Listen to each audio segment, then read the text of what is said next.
Thank you so much, Andres, for being here. I am excited to be speaking with you. You want to first start by taking like 30 seconds to tell us exactly what you do. Absolutely. So we sell software to banks, finance companies, and credit unions. We enable them to like integrate technology much faster. We help them onboard their loans in a way that delights their customers, and we help them kind of manage the costs that are just ramping up so much for them in terms of using data and all of that to be a much more efficient financial institution. So, like, what does it do specifically? Yeah. So when someone applies for a loan, whenever you go in on the website of a bank, credit union, or finance company, let's say you want to get a car loan, uh, as you type in information, as you might have seen, hey, like these forms are super long. So we help you, for example, minimize the amount of keystrokes your customers need to do. When that information gets sent to the financial institution, there's a lot of orchestration that needs to happen in the background. They need to verify your income. They need to verify that you say who you are. They need to verify employment, and there are a distinct universe of vendors that facilitate all of that. The orchestration and doing all of that in seconds takes time. It takes entire teams of engineers and products that like are kind of doing all of that in the back end. So we build that product, right? Like that orchestration layer that makes it in such a way that within seconds you have either a approval or like or rejection of the loan that you're applied for. Oh, I like that. I like that so much. But I know that you originally started like working B2C. Like, what was your business model then? Yeah, we have the unique perspective of having actually used our technology before we actually commercialize it to our partners. So the way that it worked, we used to actually facilitate consumer loans. So folks would come directly to our prior website that we owned, and they will say, "Hey, like help me get a loan for this particular use case." And as the that specific company progressed in its journey, we started being approached by our partners, and they asked us, "Hey guys, out of curiosity, like what type of tech tools are you utilizing? Because like all the documentation that you send us is pretty clean. We're funding you faster than any other folks out there. So we were just curious to know what type of technology you're using in your tech stack. And in particular, we want to understand what are you using for your loan origination system." That question came about multiple times. And at some point, we recognized that perhaps we were sitting in front of a unique business opportunity that was very different from what we were doing. And we had to perhaps give serious consideration to change the course of the business and go in that new direction and go from like a direct to consumer brand to business brand, instead of changing customers from like people that we found like say so social media and actually selling it to like other businesses. Yeah, but it sounds like just it's not the same product, B2C versus B2B. It's like Absolutely. you're just a different business completely.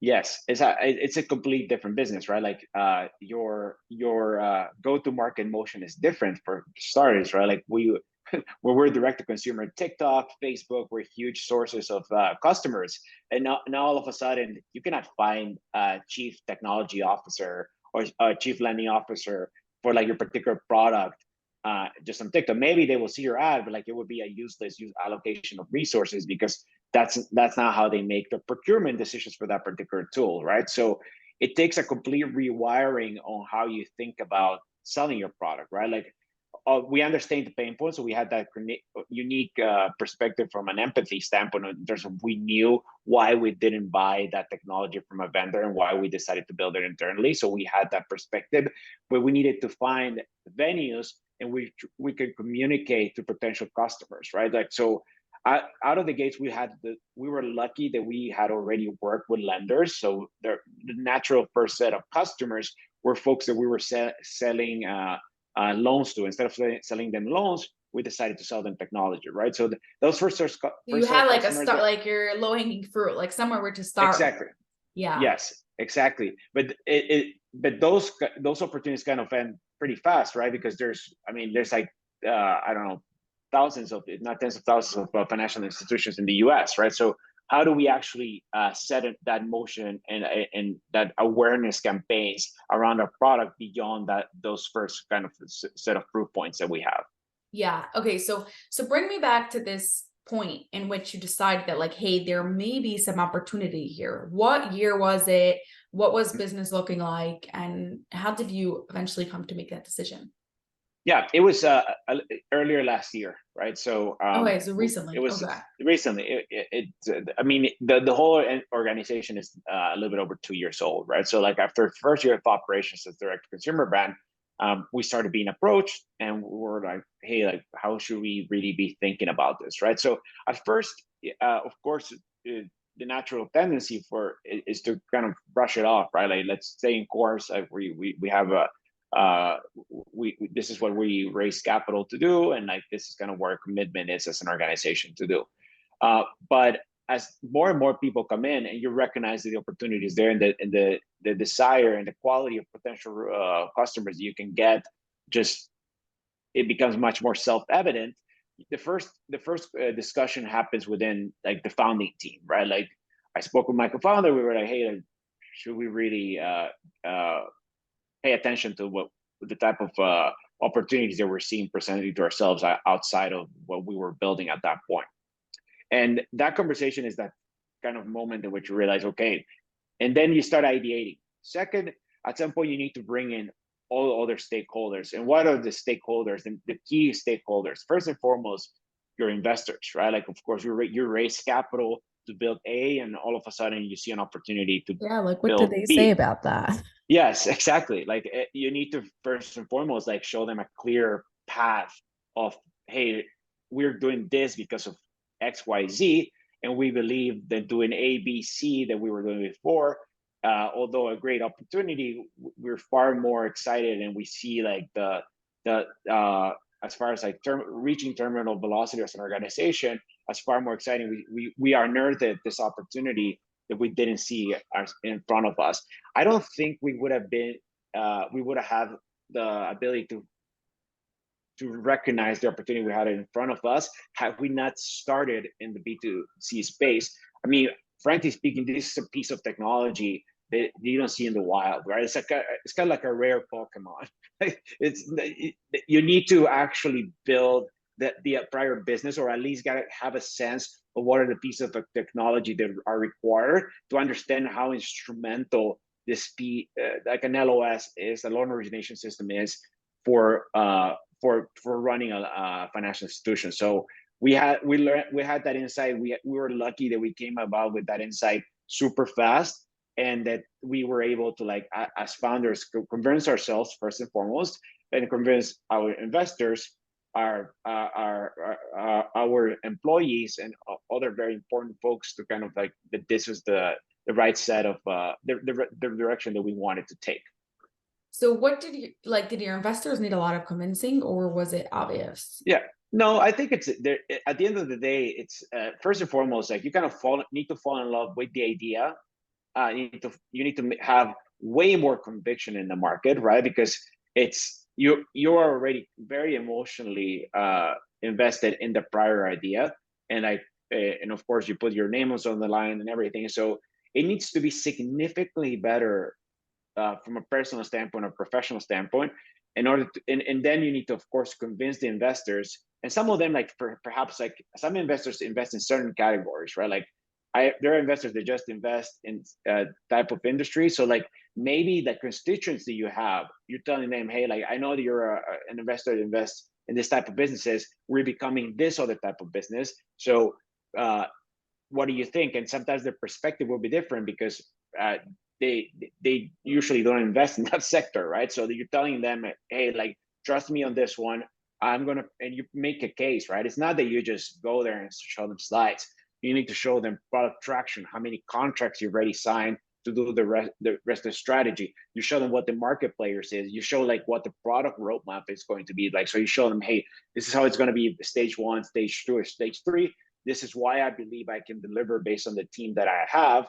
And in essence, I convince them in the way that you convince yourself, and in all transparency, tell them like, this is the amount of capital there's going to take, this is the amount of contracts that I got signed, this is how I see the product evolving. And then you say like, we are supportive of this, are you supportive of that? And of course, like, there's a moment of like drums roll, and you actually, it's kind of, I mean, Shark Tank is a bad analogy, but like, it's because they're already invested in you, but they still need to approve or give their they're like, they need to say, hey, like, this is definitely where we think the business should be. Yeah. What did it take? What did it take for you founders? How many are you together? It's still fast. I met my co-founder at Harvard 8 years ago. We stayed in touch and decided to join forces to build the business a little bit over 2 years ago. And so what did it take to convince yourselves? Like, what did you need to have the conviction to know that this was going to be a better business? First and foremost, signing customers. Like, contracts don't lie, right? Like, the minute you actually have pen and paper, or like e-signatures in this case, the minute you start like signing revenue, and like you actually see, hey, customers find value in this and they're willing to commit and put resources on the line for you, it's very important, right? Like, it's you read this all the time in like founder blogs, right? Like, if someone is willing to contract with you with a PowerPoint, or just things like that are just, hey, like, this is getting productized as we speak, and they believe in the founding team, but also like that the product vision is much grand than like actually what the marketplace is solving for them today. You have something, right? So that was the first step. Second was kind of like, how are each one of our kind of core competencies as founders apply to this market, right? Like, so how are we going to divide roles in this new venture, right? Like, what is each one of us going to do, and ultimately, are we excited about it, right? Like, are we still like the same two folks that like got together to build a prior team? Are we still in love with each other, so to speak? So you kind of renew your vows as founders. You tell each other, hey, I love working with you. I would go, if I wouldn't see myself with anyone else building this organization other than yourself. It's a new adventure, and I'm super excited about it. Like, you spend all the time with your co-founder, right? Like, you're more with your family. So like, really had that renewed sense of commitment is very important too. Oh yeah, yeah. True. I like how you compare that to like renewing the vows. Um, what do you I obviously the business is completely different, but do you think like the general roles between the two of you is different, or you still have like the same Yeah. type of job? I would say like it has changed a little bit, but like, I think because we found we still have very distinct kind of core competencies. Like, microphone is much more technical, like product oriented. It went from a more simple type of product to a more complex product. So like, it's really like, for example, marketing roles used to kind of fall in different angles. So maybe I took more of that, and that has to do with, because now it's like a founder-led sales, right? Like, so I need to do sales, finance, legal, and help kind of like create awareness of this product, right? You become the brand ambassador of the organization, so you take on more responsibilities on that end. And on his end, like, of course, like, the product is way more complex, right? So in terms of hours allocated, that technical lift is much higher than what the B2C. There's less ops, right? Like, you're not necessarily managing a call center, or like people that are doing paperwork, because now you're just a tech business. Right, right. What was the biggest or one of the challenges that you were surprised by when you switched over your business? I would say like the one that, like, it's not that we were taken by surprise, but I think it's very important to think about really out of the gates, is how do you communicate that to employees, right? Because the investors are diversified. Your customers have their own set of priorities, and a billion other vendors they need to manage. So for us, like, keeping that employees aware of like everything that was happening, and communicating them, hey, like, we're thinking about this, but we have a plan, right? Like it was never along the lines of we're thinking about this and like let's see what happens, right? It was more we are going to stop. We're gradually going to stop spending on this opportunity here to allocate more dollars here. You're going to notice that, like, of course, they all of a sudden the operate. We do not have, let's say, like call centers or people doing ops because obviously business decisions were being made. So explaining to them how, from a strategic standpoint, what are the steps that are going to happen in such a way that they know where they stand, where we're thinking the organization is going to go, and give them enough lead time for every single decision, and like communicating with each one of those members how we're going to need them as we move along is fundamental, right? Because if you don't tell them, they're like super smart folks. They're going to figure out themselves. And like what you do not want is for them to get nervous and like actually started making things up in their head. What you want is to just keep them on the loop in such a way that they continue executing. Because if they cannot execute, you cannot execute either. Yeah, yeah. I like that. Like you rather be on the like over communicate and like let them know more, keep them in the loop, tell them like what they need versus like you said, them coming up things in their head. I'm curious if either you had to lay anybody or you had to, or people just left during this switch. No, I mean there were certain teams that we had to like eliminate, right? So of course, like that's a moment in which it's tough as an organization, like to see like what parts of the business. But as far as like actual employees, we never like that conversation. Thank God was super limited, right? So it was more like when you're a startup, you use a good component of like, for example, call centers. We never really stood up one. It was a contracting base, like big companies that you work with, but it's still like it's still people that you work with on the other end. So you develop relationships, and it's not an easy thing, right? But what you also want is that each one of them has the opportunity to develop in their careers and like actually not be in the direction of an organization that is not necessarily going to be committed to their own next step, so to speak. So I think we try to communicate. We were super grateful with them, and we know we hope that as they found other locations, as because they were all parts of other organizations and teams. Yeah. Do you, right? You had like all your plans of like what you're going to do, like you're being very strategic and going into your new business, but how much of it do you think actually matched, or like was it doing worse or better, like than compared to what you projected? I think we gotten of course there's a lot of this intersection between luck and effort, and I never underestimate the element of luck. The luck plays. We could have actually started a direct to consumer brand in many other fields and not actually figure out that there was such a strategically important piece of technology that needed to be built, in which the landscape of competitors was so vulnerable to like an actual challenger. So I do think that there's a lot of luck into play, but preparation is everything, right? You need like the preparation needs to meet that fortune, and I think we were lucky, but it's not that we were just sitting on our laurels. Obviously, like we recognized an opportunity, and we made a very tough decision to move. In hindsight, as mentioned, it seems like a logical decision, but it's not something that you just on a whim decide. It really requires weeks, if not months, of careful meditation and actual research. Yeah. Where do you see yourself in the next like 5, 10 years, like with the business?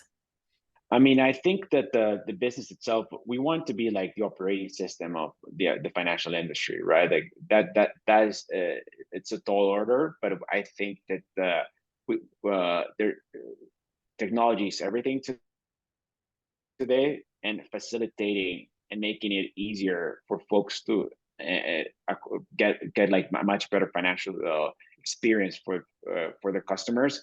It's fundamental. I think like I always think of the marginal borrower, right? Like meaning that person that today and or groups of people that today cannot get a loan precisely because the cost of serving them is just too high, right? So technology is enabling us, and we want to be at the forefront of that to like make it possible for folks to access credit. I love that. I love that so much. Mm. And I'm just curious, do you plan on like selling this eventually, or like you want to like stay in this and just grow it massive? No, I want to build this for multiple generations. As the son of immigrants, I always, and it's particularly coming from a country which like there's a lot of financial instability. Building an organization that in particular in the financial sector where I see that there's just such a important cornerstone piece of our economies. Building something that it's like multi-generational and has a big impact. I think that I mean we definitely I would love to own it forever, right? I think that if we're successful, there's not going to be a need to sell this Not business if, ever. when. Of course, I want our investors to like whenever they need to leave to have that opportunity. But I think for myself, we definitely see this as something that like it could be the rest of our lives. Awesome. I like that. I like that so much. Okay, so where can we find you and connect with you and just learn more about you?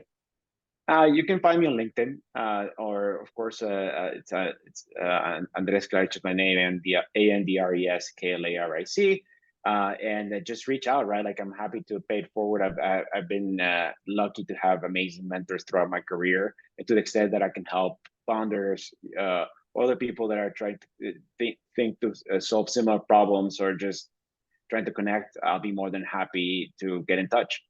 Awesome. Thank you so much, Andres. This is amazing. Thank you, Steve.